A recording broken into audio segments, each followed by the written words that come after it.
नमस्कार दोस्तों, स्वागत है आप सभी का आपके अपने YouTube चैनल द वंसु वॉइस में। दोस्तों, अगर आप भी अपनी लाइफ में कुछ नया सीखने की चाहत रखते हैं तो इस चैनल को अभी सब्सक्राइब करें। तो चलिए आज की प्रस्तुति शुरू करते हैं। श्री शिवाय नमस्तुभ्यम। हर हर महादेव। दोस्तों, आप सभी लोग जानते हैं कि 9 अगस्त 2024 शुक्रवार को पड़ रही है श्रावण नाग पंचमी तिथि। दोस्तों, ये जो पंचमी है श्रावण महीने में पड़ने वाली सबसे बड़ी पंचमी है, क्योंकि यह श्रावण के दिनों में पड़ रही है, जिसका बहुत ही बड़ा और विशेष महत्व होता है। और ऐसा दिन पूरे साल में सिर्फ एक ही बार आता है। और दोस्तों, आप सभी लोग जानते हो कि नाग पंचमी का अगर सबसे बड़ा कोई उपाय है तो वो 31 चावल के दाने वाला उपाय है। तो दोस्तों, इस शुक्रवार की नाग पंचमी के दिन आप लोगों को इस 31 चावल के दाने वाले उपाय को जरूर करना है। बहुत सारे लोग होंगे जिन लोगों ने इस उपाय को ना किया हो, मतलब पूरा साल निकल गया, उन्होंने किसी भी दिन इस 31 चावल के दाने वाले उपाय को ना किया हो। पर दोस्तों, आपके पास एक आखिरी मौका बचा हुआ है, जो 9 अगस्त के दिन। तो इस दिन आप लोगों को इस वाले उपाय को जरूर कर लेना है, भले ही आपने पूरे महीने भर इस उपाय को ना किया हो। पर अगर आपने इस श्रावण महीने की नाग पंचमी के दिन अगर इस वाले उपाय को कर लिया तो आपको इस उपाय को करने का वो फल मिलेगा जिसकी आपने कभी कल्पना भी नहीं करी होगी। इसीलिए आप लोग इस वाले उपाय को एक बार जरूर कर लेना, ताकि आप लोगों के हाथ से यह मौका ना जा सके और आपको इस उपाय को करने का फल मिल सके। दोस्तों, यह उपाय पंडित जी ने अपनी अभी की ही श्री शिव महापुराण की कथा में बताया है, जिस उपाय को आज हम आपको बहुत अच्छे से समझाने वाले हैं। इस वीडियो को देखने के बाद इस उपाय को समझने के लिए आपको कोई और वीडियो को देखने की जरूरत नहीं पड़ेगी। तो चलिए दोस्तों, उपाय को शुरू करते हैं।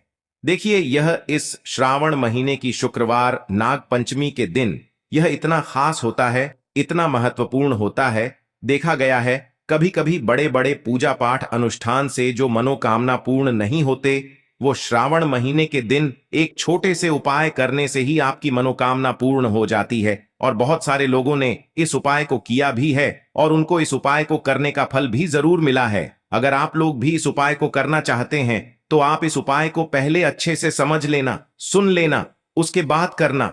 आपको इस उपाय का फल जरूर मिलेगा। और इस उपाय को कर लेने से आपके घर में चाहे किसी भी प्रकार की दुख और समस्या क्यों ना चल रही हो, आपको उसका कारण भी नहीं पता है कि भाई यह समस्या किस कारण से चल रही है। उसका कुछ भी कारण हो सकता है, जैसे पितृदोष हो सकता है या किसी भी तरह का मंगल दोष भी हो सकता है। तो इस दिन आप लोगों को यह वाला उपाय कर लेना है।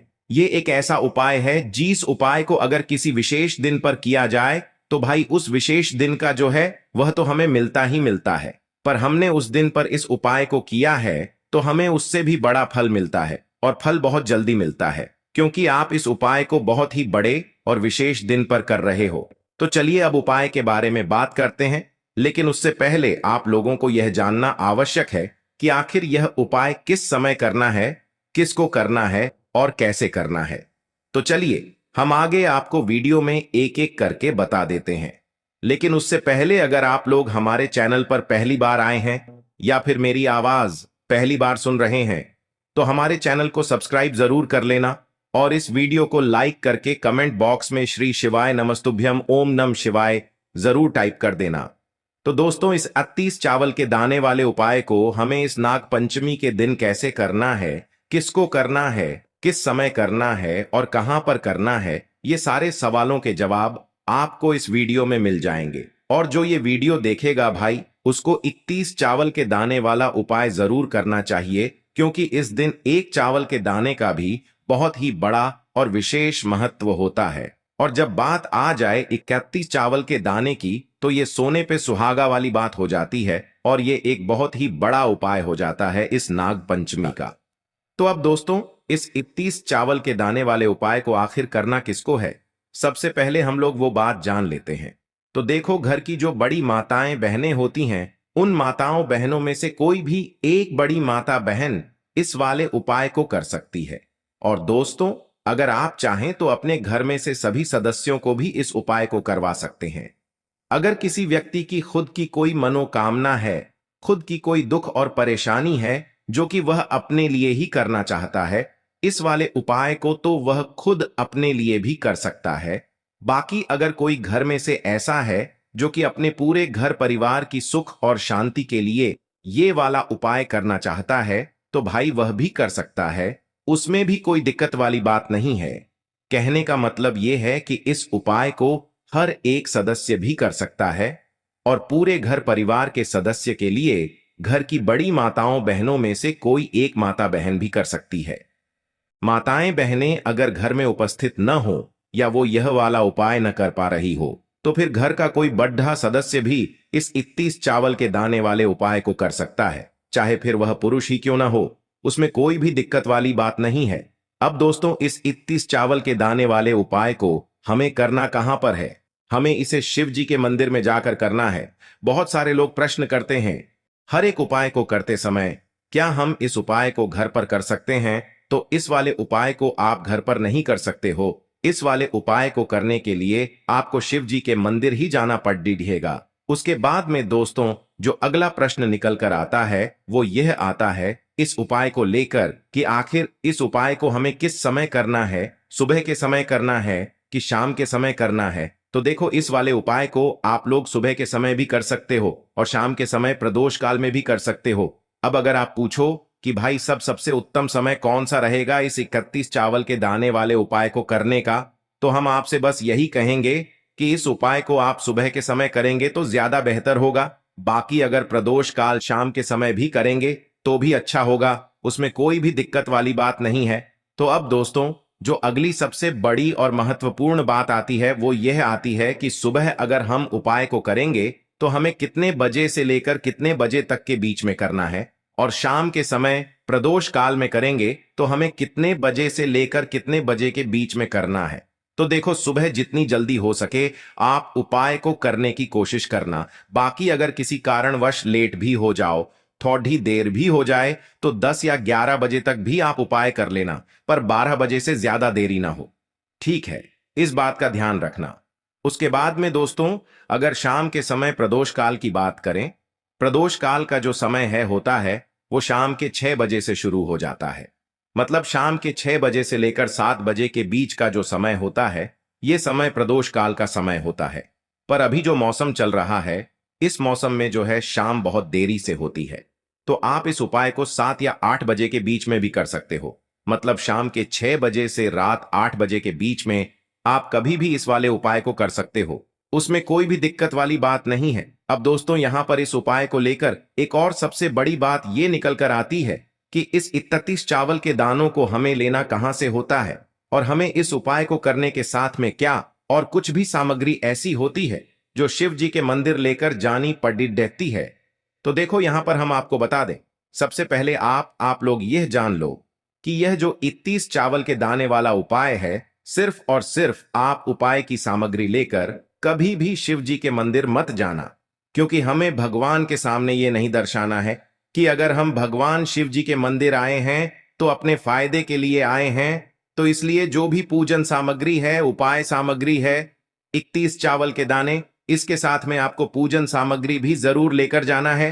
देखो, अगर सुबह के समय उपाय कर रहे हो तो सीधी सी बात है, एक लोटा जल तो आप लेकर जाओगे ही जाओगे। वही एक लोटा जल अगर मिट्टी का जल हो तो बहुत अच्छा रहेगा। मिट्टी का जल कैसे बनाया जाता है, इसके लिए हमने पहले से बहुत सारी वीडियोस बना दी है। आपके पास इस दिन एक आखिरी मौका रहेगा मिट्टी का जल शिव जी पर चढ़ाने का, और उपाय को करने का बहुत बड़ा आपको इस दिन फल मिलेगा। तो इसीलिए इस दिन हो सके तो भाई मिट्टी का जल चढ़ाना तो अपने साथ में कम से कम एक लोटा जल तो आपको लेकर जाना ही जाना है। अगर मिट्टी का जल नहीं है तो घर का जल भी आप इस्तेमाल कर सकते हो। इसके अलावा जो भी पूजन सामग्री है, देखो 31 चावल के दाने ये अलग आपके रहेंगे, और जो आपकी पूजन सामग्री रहेगी वो अलग रहेगी। पूजन सामग्री में आप जो भी चीज लेकर जाना चाहे वो लेकर जा सकते हैं। एक बेलपत्र भी लेकर जा सकते हैं, उसमें कोई भी दिक्कत वाली बात नहीं है। वहीं अगर हम बात करें शाम के समय की, तो शाम के समय शिव जी पर जल नहीं चढ़ता है, इसीलिए शाम के समय आप लोग एक दीपक तैयार कर लें, जो कि गोलबत्ती का, आटे का, शुद्ध देसी गाय का घी का होगा, है ना। इस बात का आप लोगों को ध्यान रखना है, और इस दीपक को आपको घर से जलाकर नहीं लेकर जाना है, भगवान शिव जी के मंदिर में जाकर ही जलाना है। इस बात का भी आप लोगों को ध्यान रखना है। अब दोस्तों, यहाँ पर हमें इस बात को समझना है कि यह 31 चावल के दाने हमें लेना कहाँ से है। क्या हमें दुकान से लेकर आना है, या हमें अपने घर से लेना है, या कहाँ से लेकर आना है, और कौन से चावल लेना है, क्योंकि चावल भी बहुत प्रकार के होते हैं। तो देखो, इन सभी सवालों के जवाब आप लोग एक बात में सुन लो कि भाई ये जो उपाय है, इस उपाय में आपको ये नहीं देखना है कि भाई कौन से चावल है, कौन से चावल नहीं है। बस जो भी चावल ले रहे हो वो चावल का दाना सबूत होना चाहिए, मतलब साबुत होना चाहिए, टूटा हुआ नहीं होना चाहिए, कटा पिटा नहीं होना चाहिए। ये बात आपको ध्यान रखना है। बाकी आपका चावल बासमती हो या सादा चावल हो या कोई सा भी चावल हो, उसमें कोई भी दिक्कत वाली बात नहीं है। तो सीधी सी बात है कि आपके घर के रसोई घर में जहां पर आप भोजन बनाते हो, वहां पर जो भी चावल आपके उपस्थित हो, उन चावलों में से अपनी एक कटोरी भर लेना, या एक मुट्ठी चावल अलग से निकाल कर रख लेना, क्योंकि हम 31 चावल ही यहां पर इस उपाय में लेने वाले हैं। तो हमें यह चावल के दाने गिनकर निकालने पर डिढेंगे। इस बात का आप लोगों को ध्यान रखना है। तो अपने उस चावल की कटोरी में से या चावल में से 31 ऐसे चावल के दाने आप लोग निकाल लो जो कि टूटे हुए ना हो, कटे पिटे ना हो, जिनमें कोई दाग ना लगा हुआ हो, है ना। अच्छे साबुत चावल के दाने 31 दाने आप लोग निकाल कर रख लो, और इन्हें किसी भी एक कागज की पुड़िया में या किसी एक छोटी सी कटोरी में आप लोग रख लो, ताकि यह सुरक्षित रहे, आपके एक भी चावल का दाना इधर उधर ना हो, और आपका उपाय भी पूरा अच्छे से हो जाए। तो भाई जैसे ही आपका उपाय की जो सामग्री है, 31 चावल के दाने ये तैयार हो जाते हैं, उसके बाद मैं आपको जो भी अपनी पूजन सामग्री है, सुबह के समय कर रहे हो तो एक लोटा जल और एक बेलपत्र या पूजन सामग्री जो लेकर जाना चाहो उसकी भी तैयारी कर लेना। और शाम के समय जा रहे हो तो भाई अपना जो दीपक है उसे तैयार कर लेना, ठीक है। और उपाय को करते समय शुद्धता का विशेष रूप से ध्यान रखना, ठीक है। सुबह सुबह स्नान करने के बाद ही उपाय को करने की आप लोग तैयारी करना। उसके बाद अगर शाम के समय की बात करें तो शाम के समय आपको स्नान करने की जरूरत नहीं है, पर शुद्धता का ध्यान रखना है। आपको स्नान तो नहीं करेंगे, आप हाथ मुंह धोकर भी इस वाले उपाय को शाम के समय प्रदोष काल में कर सकते हैं, इसमें कोई दिक्कत वाली बात नहीं है। तो आप अपने उपाय की पूरी सामग्री तैयार करके आपके पास ही में जो आपका शिव मंदिर हो वहां पर पहुंच जाइए।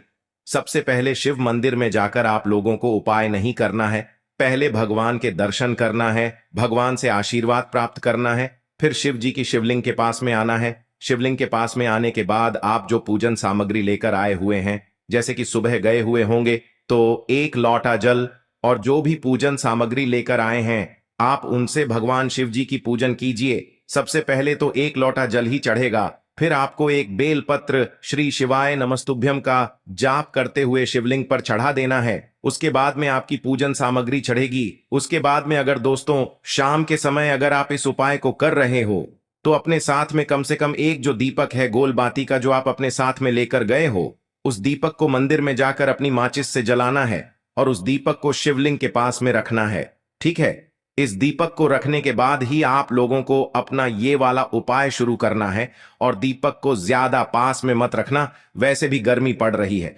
भगवान शिव जी को आंच नहीं लगनी चाहिए, है ना। तो भाई जैसे ही आपकी पूजा अर्चना हो जाती है, आप भगवान शिव जी को प्रसन्न कर लेते हैं, उसके बाद में शिवलिंग के पास ही में आप कहीं पर बैठ जाइए, सामने या आसपास जिस जगह पर आपको बैठना हो वहां पर बैठ जाइए, और अपने वह 31 चावल के दाने अपने सामने निकाल कर रख लीजिए, क्योंकि अब यहां पर उपाय को यहां पर करने की आपको तैयारी करना है। और इस तरीके से जब आप उपाय करेंगे, पूजन सामग्री करने के बाद, पूजन अर्चना करने के बाद, तो आपको उपाय का फल बहुत जल्दी और बहुत बढ़ा होकर मिलेगा। तो अपने 31 चावल के दाने अपने सामने निकाल कर रख लेना, और यह जो उपाय है यह आपकी सीधे हाथ की हथेली से होगा, इसलिए इस बात का भी विशेष रूप से ध्यान रखना है।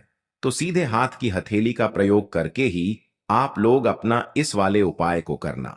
अपने सामने जो भी आपकी कागज की पुड्डिया है उसको खोल कर रख लो, या कटोरी है तो भाई उसे अपने सामने रख लो और अपने वह 31 चावल के दाने निकाल लो, ठीक है। उसके बाद में दोस्तों अब आपको क्या करना है कि शिवलिंग आपके सामने होगी, तो आपने वह 31 चावल के दाने एक एक करके जहां पर आपने बेलपत्र चढ़ाया है, आपको शिव जी के शिवलिंग के ऊपर चढ़ाना है। कहां पर चढ़ाना है? शिवलिंग के ऊपर चढ़ाना है, और कहीं पर भी नहीं चढ़ाना है। आपको अपने हथेली से तो शिवलिंग के ऊपर चढ़ाना है, भले ही फिर वो अपने आप जलाधारी पर गिर जाए या मतलब वहीं पर गिर जाए, उसमें कोई दिक्कत वाली बात नहीं है। पर आप चढ़ाओ शिवलिंग के ऊपर ही। तो आपको क्या करना है, अपना पहला चावल का दाना उठाना है, श्री शिवाय नमस्तुभ्यम बोलना है और शिवलिंग पर चढ़ा देना है। इसी तरीके से दूसरा चावल का दाना उठा है, शिवलिंग पर चढ़ाना है और मंत्र बोल देना है। और फिर तीसरा चावल का दाना उठाना है, श्री शिवाय नमस्तुभ्यम बोलना है और चढ़ा देना है। इसी प्रकार से आपको पूरे 31 चावल के दाने एक एक करके शिव जी के शिवलिंग के ऊपर चढ़ाना है और भगवान से प्रार्थना करते जाना है। मतलब प्रार्थना तो आपको आखिरी में करना है, पर हर एक चावल के दाने को चढ़ाते समय श्री शिवाय नमस्तुभ्यम जरूर बोलना है। उसके बाद ही में यह चावल का दाना शिवलिंग के ऊपर आपको चढ़ाना है। जैसे ही आपके 31 चावल के दाने शिवलिंग के ऊपर चारच जाते हैं, तो भाई उसके बाद में आपको क्या करना है, भगवान से अपनी मनोकामना बोलना है। मनोकामना भी कब बोलना है, जब आपका 31 चावल का दाना आपके सीधे हाथ की हथेली में हो और आप उसे चढ़ाने के लिए जा रहे हो। श्री शिवाय नमस्तुभ्यम बोलकर उस आखिरी चावल के दाने को शिवलिंग के ऊपर चढ़ा देना और भगवान से फिर अपनी वह मनोकामना बोल देना, जिस मनोकामना के लिए आप लोग अपना यह वाला उपाय कर रहे हो। जिस भी दुख और परेशानी के लिए आप लोग अपना यह वाला उपाय कर रहे हो, उसके बाद में जैसे ही आप अपनी मनोकामना बोल देते हो, आपका यह वाला उपाय पूरा हो जाता है। पर दोस्तों, उपाय को करने के बाद आप लोगों को 2 मिनट भगवान शिव जी के मंत्र का जाप जरूर करना है और मंत्र का जाप करने के बाद भगवान से एक और बार प्रार्थना करना है अपनी मनोकामना के लिए या अपनी जो भी दुख और परेशानी है उसके लिए। इसके बाद में आप लोग भगवान को देखकर भगवान से प्रार्थना करके उनसे आशीर्वाद लेकर वहां से उठ सकते हैं और अपने घर पर जा सकते हैं। बस दोस्तों, यहां पर यह वाला उपाय पूरा हो जाता है। इस तरीके से जो भी व्यक्ति छोटी छोटी चीजों का ध्यान रखते हुए इस 31 चावल के दाने वाले उपाय को करेगा, निश्चित सी बात है उसे उसकी मनोकामना जल्द ही पूर्ण होगी और जो भी दुख और परेशानी है वो भी बहुत ही जल्दी दूर होंगे। आशा है आज की प्रस्तुति में बताई जानकारी आपको अच्छे से समझ आ गई होगी। प्लीज हमारे चैनल द वंसु वॉइस को सब्सक्राइब करें। धन्यवाद।